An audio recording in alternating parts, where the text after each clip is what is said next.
Honour and privilege to introduce our keynote speaker, who is a true inspiration, Dr. Subramanian Swamy, an economist.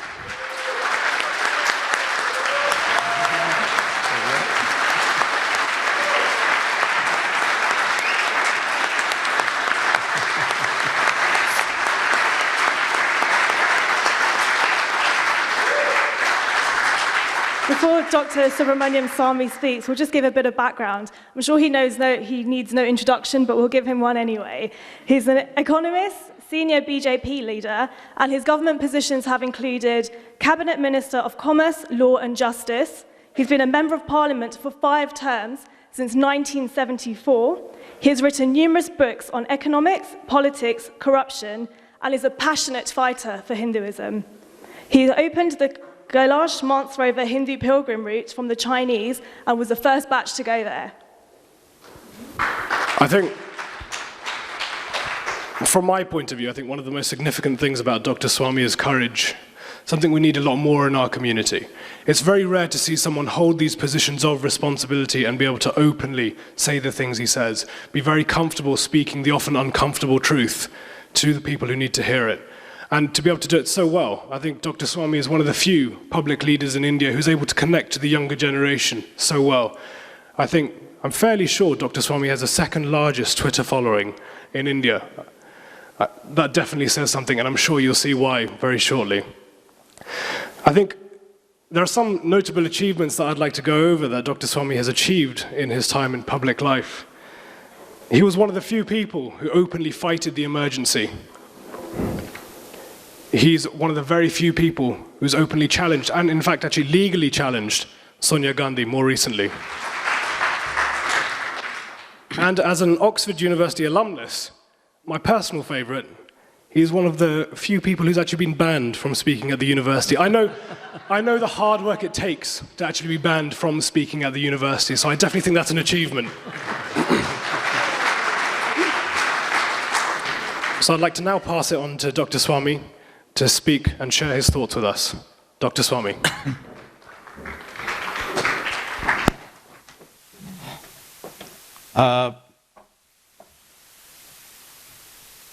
I think the speakers here, Dr.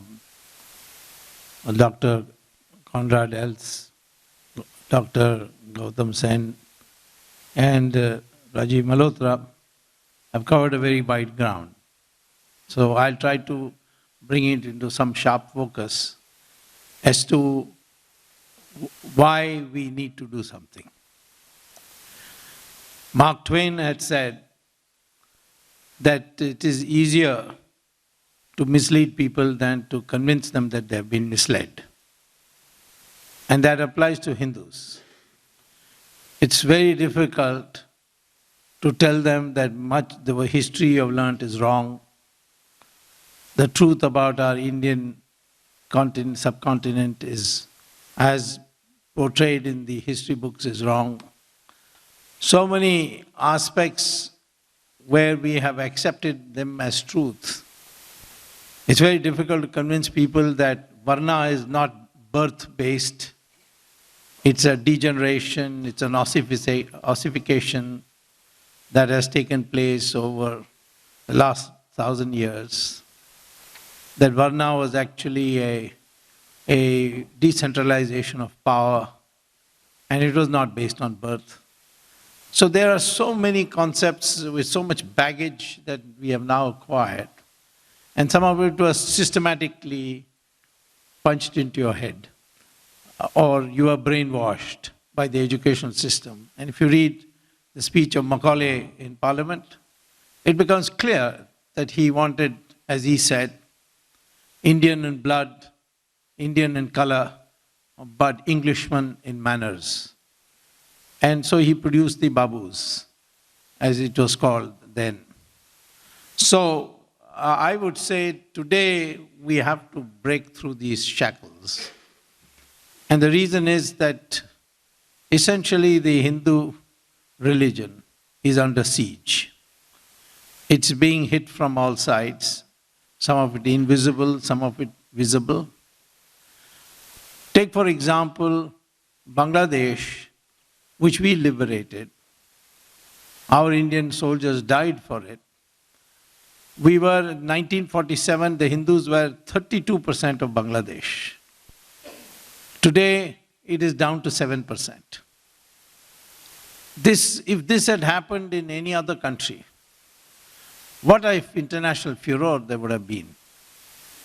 They would have called it a gigantic Holocaust. 500,000 Kashmiri Pandits were driven out from the valley of Kashmir only on the grounds that they were Hindus. And many of them still live in refugee camps. Not a word about it. And the process is widespread. Terrorist attacks take place in India. They are done by Islamic militants. And the people who die are mostly Hindus. That is, the targeting is done that way. Some Muslim or a Christian may die by accident or he was in the crossfire. But the targeting is done that way. But nobody can speak about it. They'll have to say, no, these are not, they're not really Muslims. And how are you to judge who's a Muslim, who's not? They have to be disowned by the clerics, then I could believe it. But they have not been disowned. So terrorism is one aspect which is a looming prospect. Why? Because the emergence of something called ISIS. ISIS, well, hopefully if they can be destroyed in Syria and Iraq, well, it will be good for the world. But I don't know, because it is spreading. ISIS units have come up in Pakistan. Pakistan has nuclear weapons. And if Pakistan is taken over, those nuclear weapons will be used. So, therefore, we have to prepare for that. And to prepare for that, we have to have a mindset, clear mindset, as to what we need to do. Then you have ourselves all in nagging doubts. You see, this nagging doubt seems to have come from the Mahabharata time. When Mahabharata was decided and the battlefield was also decided, Kurukshetra, the armies were all stationed on either side. And Arjuna suddenly develops cold feet and says, how can I kill my own brothers? And it took Lord Krishna to explain why it is his duty to fight and kill his brothers. So this is the concept of the confusion, which I call as the Arjuna disease. And most Hindus suffer from that. It takes a long time to persuade them that, listen, you are under threat. You have a moral obligation to fight that threat. Otherwise, you will be consumed in it.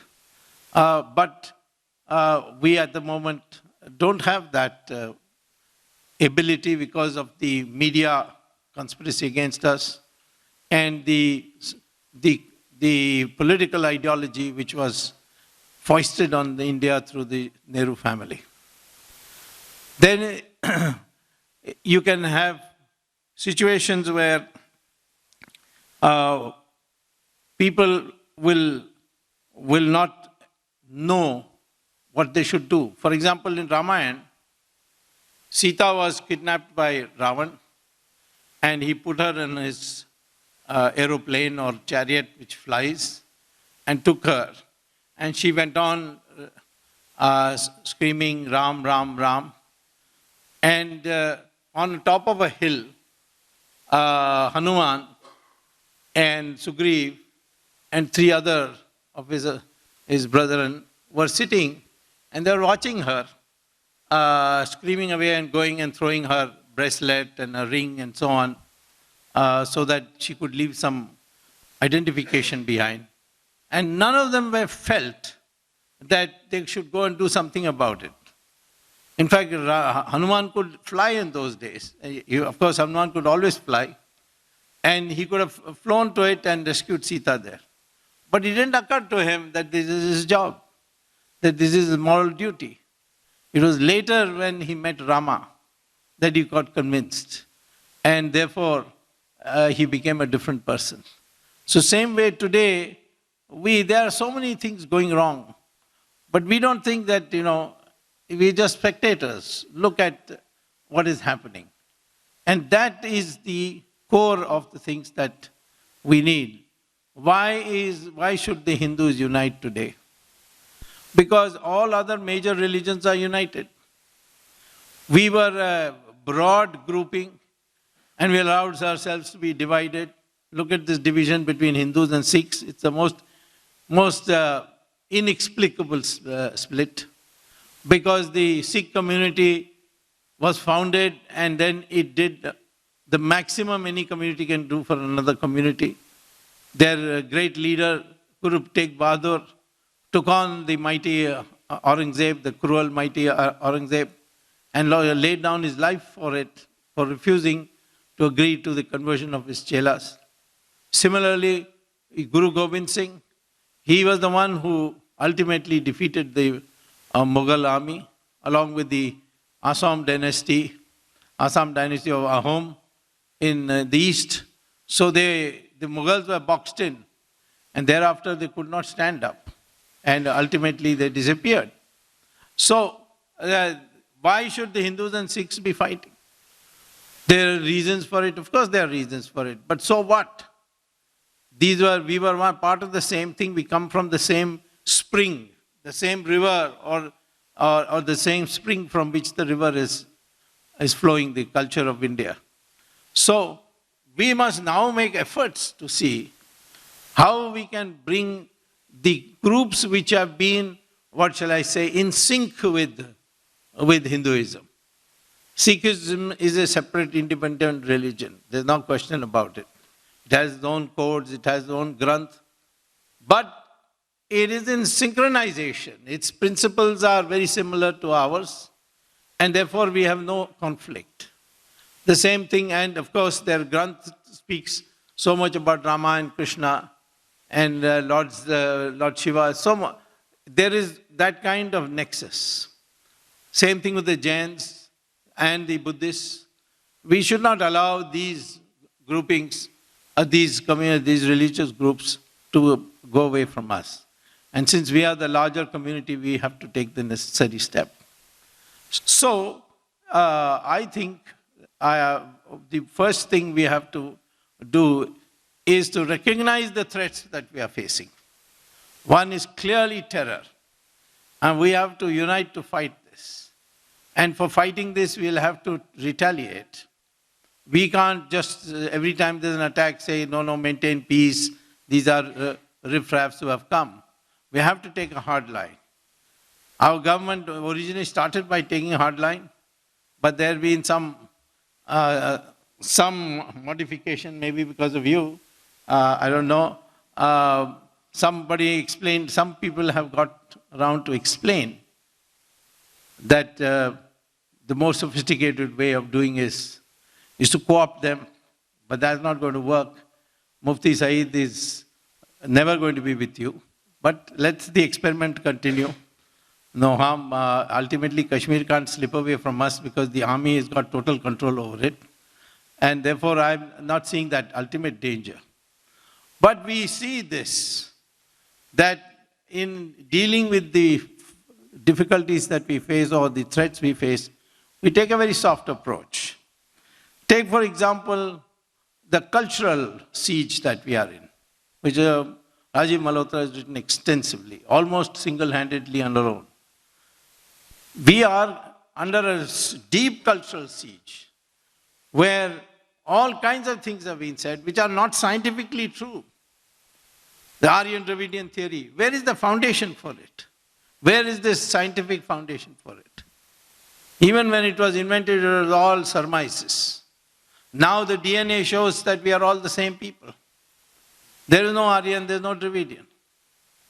In fact, the word Aryan doesn't exist in any of our scriptures. Arya exists. Arya means cultured person. It's got nothing to do with race. In Tamil, instead of Arya, we say Ayya. So, same way, Dravid is a term which Adi Shankara invented to describe South India. And many people say that's a sandhi of two words, tra and vid. And the two of them together is now being pronounced as Dravid.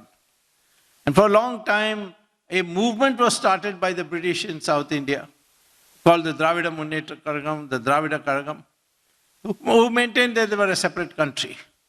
They are different people. And when I once explained to their leader, Shri Karunanidhi, that Dravid is a regional term, he said, no, it is not a regional term. It is our backward people of Tamil Nadu. Then I said, well, we have a cricketer, in those days he was the captain, called Rahul Dravid. Do you know what caste he is? He says, well, he didn't know, so I told him he's a Brahmin. Now, how is a Dravid Brahmin? You have Dravidian movement, why don't you take him as your member? Dravid was come from a family which went originally from south to Nagpur. And in Maharashtra, you have lots of Dravids. So here you have a clear case where the words have been twisted to make you feel that there's a difference between North and South. They say South Indians are more dark skinned than North Indians. Of course, pigmentation is responsible for that. As you get closer to the equator, the sun rays becomes more direct, and therefore the pigmentation changes color. And it's got nothing to do with race. Race, we are only one. That is, the DNA says so. We didn't come from anywhere. We're indigenous to this soil. Yeah, some little groups may have come, like the Greeks may have come, the Thai people may have come, but they just mingled. They're a very small fraction. The dominant DNA is one, for whether it's Hindu or Muslim or Brahmin or scheduled caste, all one. And it's very difficult for our people to accept this, because they look at the superficial aspects. And therefore, even linguistics is the same. Every Indian language has Sanskrit words. Tamil has 42% Sanskrit words. I once counted it in a dictionary and found 42%. Even that I had an argument with Karunanidhi. I said, but your name is Sanskrit name, Karuna and Nidhi. How is it Tamil? So you can find in some other languages the proportion is much higher. Kannada it must be 65%, Malayalam it must be 75%, in Bengali it must be maybe 80%. And the Devanagari script, which is used by Sanskrit and also by Marathi and also by Nepali, that script, principle of that script is the same for all our scripts. If you take the Tamil ka and you want to write ki, you just put the Tamil ka and put a matra on it, which is the same as the Devanagari principle. It's there in the Bengali also, it's there in Gujarati also. So there's so much uniting factors which we do not know because of our lack of knowledge. So this is the first siege we are under is terror, and that is a serious threat coming from Pakistan and aided by Bangladesh, and it's Islamic terror. All the other terrors are localized things which you can take care of, but that's internationally backed. The problem is that Islam is an international community. Christian is an international community. Hindu is the only community in name. We are all divided in 1,000 ways. And look at this. When the BJP came to power, and we still had to find our feet, there was a vote in the UN on the bombing by Israel of Hamas. And the resolution, we supported the resolution condemning Israel. Now that made us, took me by surprise, and found that it was just done by officers who said this has been the traditional policy, and they continued it. Now, of course, it won't happen again. But the fact of the matter is that why did we do it? Because the Muslims of India would be annoyed if we didn't do it. So where it comes to Muslims being affected, the attempt by the leaders of the Muslim community, the clerics, is to internationalize the thing. No matter how nice we are to the Arab countries, when the OIC meeting, that is Organization of Islamic Countries, they meet, every time they condemn us on Kashmir. Even though large number of temples have been demolished, the Hindus have been driven out, they do not allow Hindus to become residents of Kashmir, none of that will be talked about. They will just say that this is so. And it is based on a concocted history. Where does it say that the state of Kashmir is disputed? When the British let go of India, there is a famous parliament session in which the Indian Independence Act was debated and passed. And Stafford Cripps was the one who gave the principal speech, and particularly in the third reading. And what did he say? He said, there is no alternative but to create a Hindu country and a Muslim country, because there are two different civilizations. But we didn't create that, because this whole thing was aborted by Jawaharlal Nehru, and then we ended up with a situation where Pakistan treated itself as a purely Muslim country, and we were speaking about secularism, which none of us understood very clearly what it means. So, therefore, the Kashmir at that time became part of India because the Maharaja signed the instrument of accession. The instrument of accession is there in the Indian Independence Act debate of British Parliament. And what does it say? That because when the British partitioned India, they didn't partition the whole of India and Pakistan as we know it today. They partitioned those portions which they directly administered. And the remaining were kingdoms of various rajas. For instance, Kapurthala had a separate country. So did the Indore rajas have. Holkars had a separate country. Hyderabad had a separate country. They all had been declared countries. 600 countries were declared. And if you had seen the map of India, if these are 600 independent countries, it was the most moth-eaten country it could have been. It was the dynamism of Sardar Patel who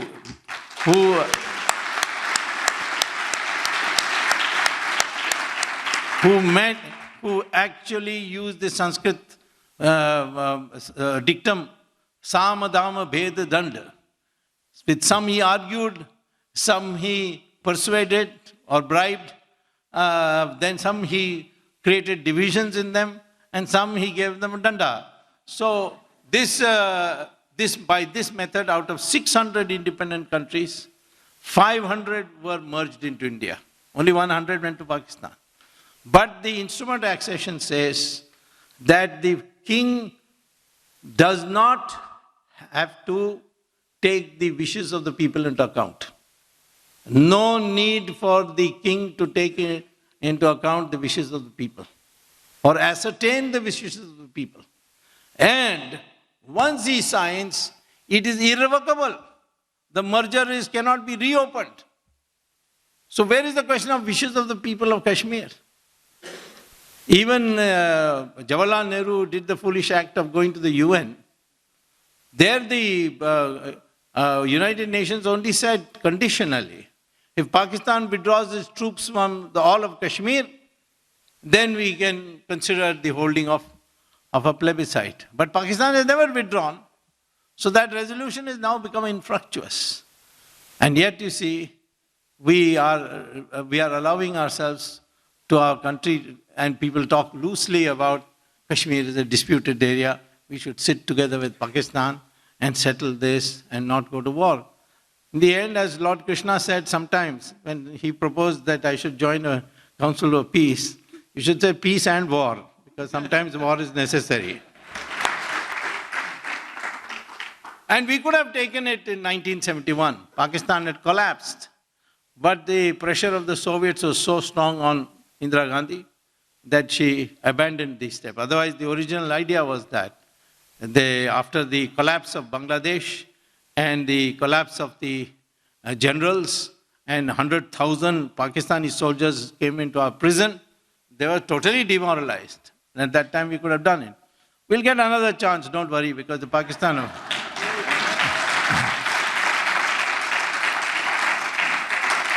So in this you find that all kinds of things are told to you not to do what will unite your country. Caste is one thing. Caste is not birth-based. At least Varna is not birth-based. If Varna was birth-based, then Vishwamitra could not have been a Maharishi because you were born in a Kshatriya family. Same thing with Veda Vyasa. He could not have written the Mahabharata because he was considered a Maharishi who wrote the Mahabharata. But his mother was a fisherwoman. Everybody knows his mother was a fisherwoman. Then Valmiki was born in a Dalit family. Similarly, Kalidasa was a Vanavasi. He was cutting branches of trees to make a living till there was a trick played, and when he was married to a princess, and that princess then educated him to become the greatest poet, and he became a Maharishi. And if Brahmins were not above the law, Ravan was a Brahmin, and he committed a wrong, so he had to be punished. And he was punished by a Kshatriya, namely Lord Rama. And the Brahmins don't say, look at this Kshatriya, he went and killed one of our Brahmins, we will not worship Rama. No Brahmin will say that. So this whole thing, this is one. Similarly, Sanskrit, what is the point? It's a dead language. What do you mean, what's the point? What's a dead language? NASA has just adopted for the most advanced area of computer science, namely artificial intelligence. Sanskrit is compulsory. Without that, you cannot study it. And in your England, there is a school called St. James School, which teaches Sanskrit because they say it generates vibrations by which the mental faculties get sharpened. So Sanskrit is being adopted by the rest of the world. But for India, it's an old language. Why are you wasting your time? So if you learn Sanskrit, then all the Indian languages come within your reach because the vocabulary is so close. So therefore, I would say to all Hindus, if you can't learn Sanskrit, make your children learn Sanskrit. Today, the online and DVDs, they are such that you can learn Sanskrit within a very short time. Now, we have another challenge, and that challenge is demographic. We are 80% Hindu. And our percentage is coming down, not very fast. I mean, these alarmists say that, we will not be a minority. Not for a long time. We have got enough time to rectify it. So it's a question of the proportion of Hindus coming down. Now, and the proportion of Muslims are going up. Christians are not going up, even after their heroic efforts and conversion. They are not able to make much dent. So the question is slowly that there in some time in the future, we would be in a situation where the Hindus will not be in a majority. Kerala, we are very close to losing the majority. We are 53% today. Now, what is wrong if Hindus are not in majority? Well, if you want democracy and you want secularism, then you better have Hindu majority, because Muslim majority, there will be no democracy, there will be no secularism. Tell me one Muslim country in the world which has democracy. People say Malaysia, go and see what's happening in Malaysia. That kind of democracy is like Ayub Khan's democracy, you see. Similarly, Turkey was once upon a time a genuine democracy, but see what has happened there, how things are going. Tunisia is practically collapsed. The only country which we can say is approximate to a democracy and a Muslim majority country is Indonesia. But Indonesia is practically Hinduized. Its currency has got Ganapati on it. I don't know whether you have seen this 10,000 rupiah note of the Indonesian. It has got Ganapati on it. So I met in one of the conferences the finance minister. I asked him, how did you put Ganapati there? He said, you see, in 1997, the currency was getting devalued very fast. You know that there was an Asian case. And everywhere, Japanese, everybody's currency was falling. So somebody said, if you put Ganapati's photo, it will stop. And we put and it stopped.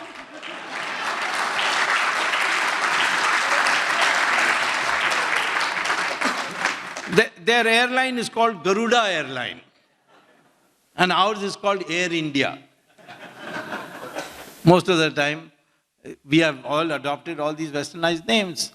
And in Thailand, everywhere you see where the Hindu influence is there.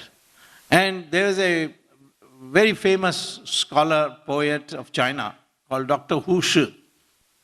In 1936, Harvard invited him to the tricentennial year celebrations. Harvard was 300 years then. So they called all scholars from all over the world, and they called him, he was president of Beijing at that time.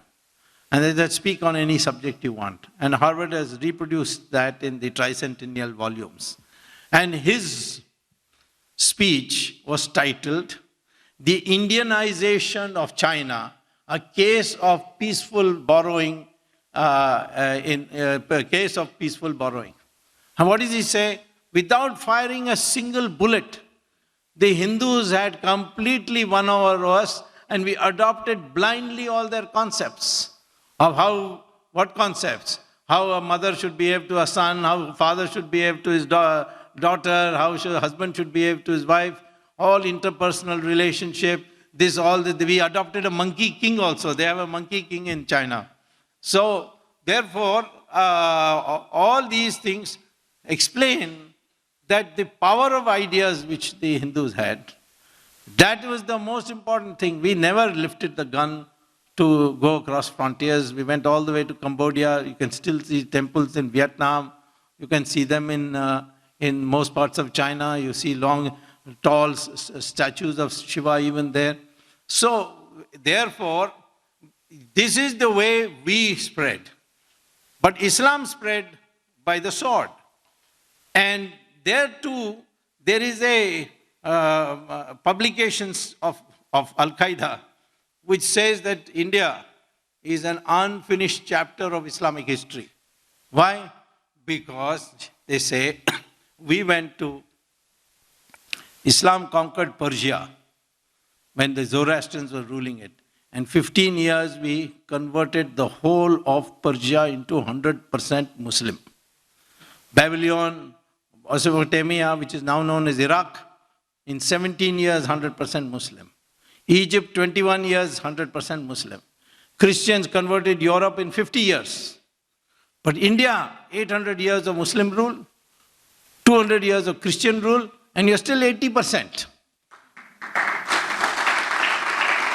Because the true history is that we kept fighting. Whether it was fighting and losing, fighting and winning, Shivaji won, Rana Pratap lost, Kattabomman in Tamil Nadu lost, Rani Chennamma lost, Rani Jhansi lost. But they created an atmosphere. And they created a mental outlook that we must continue to fight, and they continued to fight. Clement Attlee, after he ceased to be Prime Minister, came to give a lecture at Calcutta. And there he stayed in the house of the Chief Justice. And the Chief Justice asked, you won the war, and you are, victorious, and yet we never thought that after becoming victorious you will leave India like this. Was it Mahatma Gandhi's Quit India movement which convinced you that you should not say? So Attlee said, no, Mahatma Gandhi certainly was a great man. He united the country. He produced a national organization called Congress Party. But we never felt compelled to leave because of him. We had made a decision long years ago. The British had made a decision. The day we are no more confident that the army will listen to us, that day we'll pack up our bags and leave. And this is confirmed by a very ancient book of 1757, which I got by chance, where there was a David Collins or something like that, who writes as a witness of Robert Clive coming to Murshidabad after winning the Battle of Plassey. And he says 5 lakh people assembled on either side of the road. And they were throwing rose petals to welcome Robert Clive. And he says, this is an extraordinary sight. Supposing these people, instead of throwing rose petals, had picked up a stone and thrown at Robert Clive, what would have happened to Robert Clive? The day that happens, British must pack up their bags and leave. This is in writing. And that's exactly what Attlee said, that when the INA came back, it infected the armed forces. Their patriotism and their stories of valor made the Navy in mutiny. And they rose in strength. That is the power of India. The day we unite, I'm telling you, the world will completely change. The whole focus will change, it'll give up. But I can tell you the experience is that for that, the Hindus must remain in majority, an overwhelming majority. Otherwise, you will not be able to confront the forces which are against you today. The answer is not asking women to produce 20 babies. That's crazy. Women have a right to decide how many babies they want, even if they want 0, that is their right.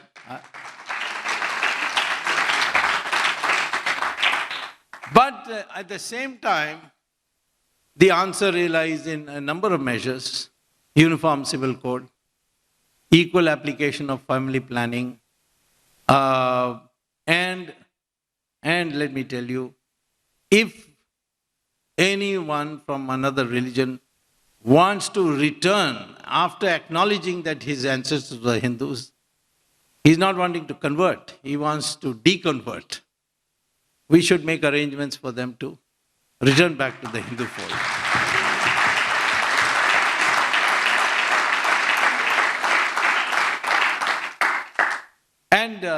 But for that, we have to give up this Varna system.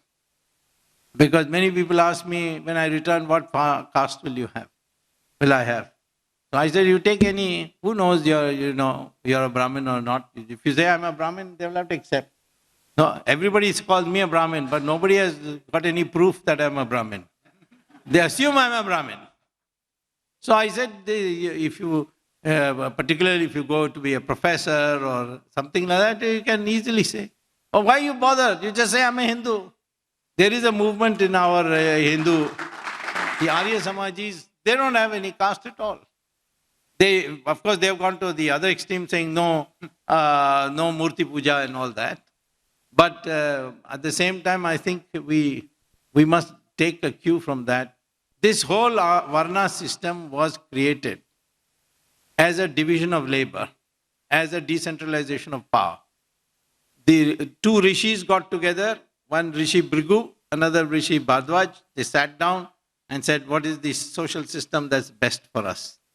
And Bhrigu said that there are 4 sources of power. One is learning, knowledge.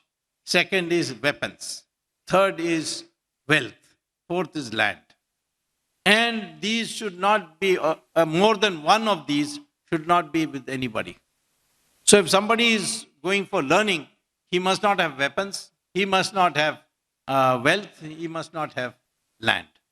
And the traditional Brahmins and Acharyas used to live most simply. And even today, the Acharyas live so simply. You compare the way Baba Ramdev dresses with the Pope. Pope has got satin gown, diamond necklace, ruby necklace. His topi is full of jewels. Whereas Baba Ramdev just has done bhagwa, cloth around him. So therefore, and this is demonstrated how many times. Mahatma Gandhi wore a langoti and he led the nation to liberation, in the sense that he became the repository of our freedom movement, even if the British got frightened of Subhash Chandra Bose. But ultimately there was Mahatma Gandhi to take charge and create an orderly transfer as much as he could. So, but Americans used to ask me, how is it that you people followed Mahatma Gandhi? He's not properly dressed. So I said, your leadership must be properly dressed. He said, of course, they must have the best suit, the best tie, shining shoes. I said, what happens if Mahatma Gandhi comes and says, I'll lead a freedom movement in your country? He said, we'll put him in jail for indecent exposure. So, that is the American way of looking at it. Ours is never, we have never made wealth as the determination of social status. In fact, the highest was for people with sacrifice and learning. And those values are the ones that made us consider the Chinese travelers, whether it's Vasco da Gama or anyone else who came from abroad, who said this is the most honest country we have seen. Because we never venerated money. We never decided our social structure on money. And that value is something that, therefore, we must have material progress. But it should be harmonized with spiritual values. And then only we will have a perfect society which is free. Otherwise, there will be greed. More and more materialism means greed. And greed means corruption. Corruption means destruction, ultimately.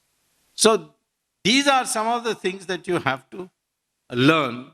And I would say, therefore, please forget the fact that you're in Britain or elsewhere. Even the British and the Americans are now becoming very clever. The American ambassador to India is an Indian. Now, they haven't sent a white American to be ambassador. All these years, they've never sent an Indian. This time they sent an Indian. To Sri Lanka also, they have sent a man of Indian origin. And here, your advisor, Amrish Patel, is your advisor to the Prime Minister. Very articulate spokesman.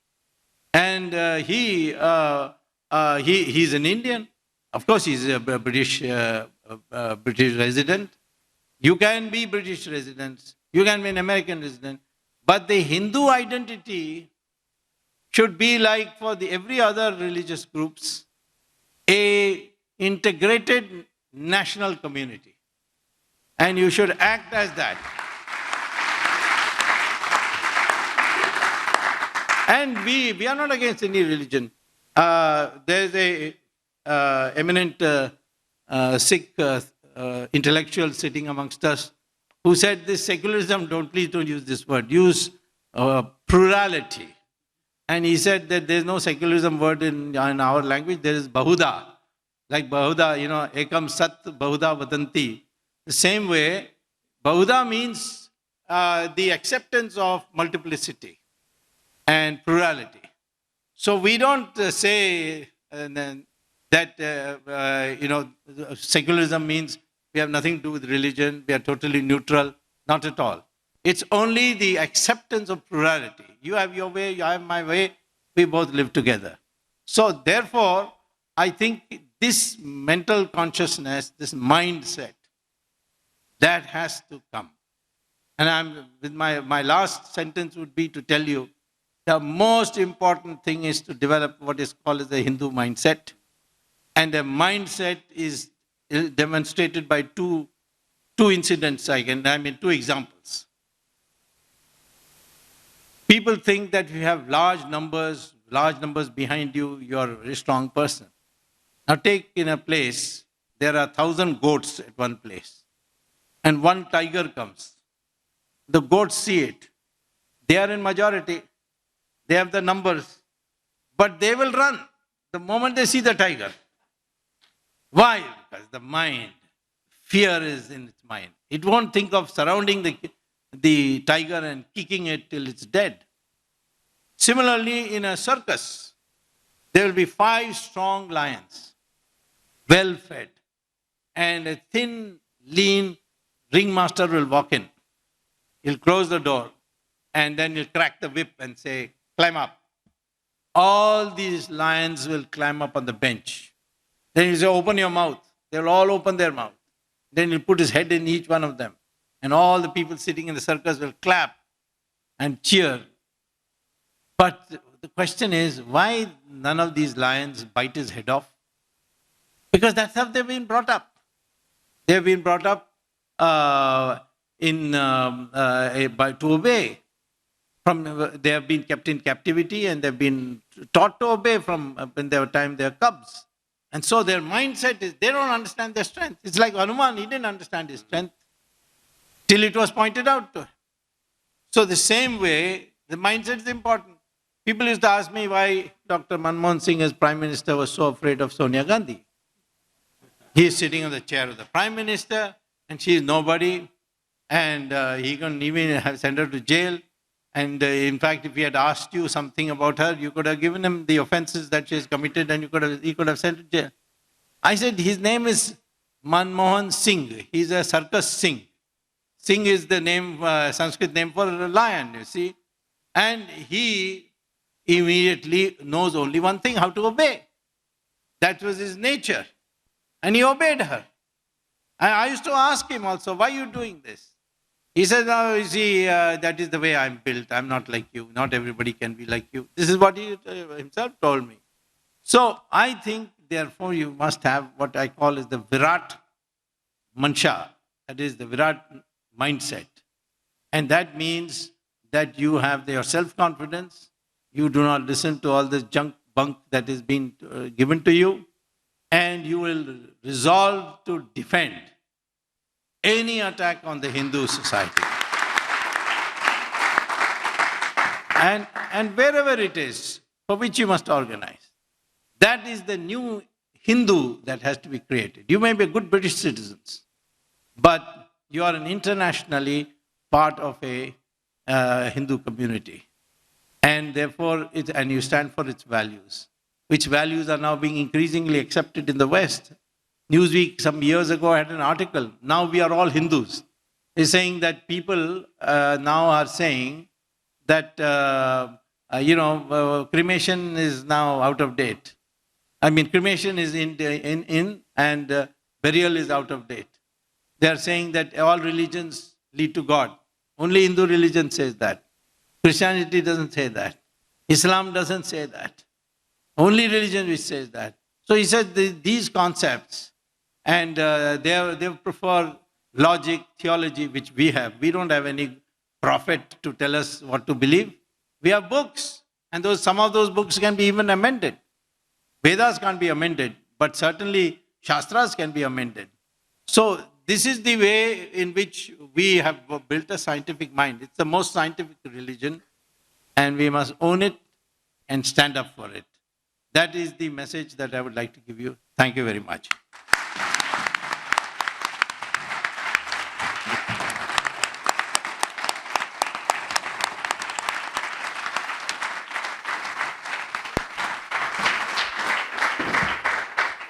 Dr. Subramanian Swamy, thank you very much for your pearls of wisdom. We're honoured and humbled to have you here today speaking to us. And thank you for reminding us all that we are Hindus, and it's our duty to stick together, unite, and to defend our religion. Thank you very much. Another round of applause for Dr. Subramanian Swamy.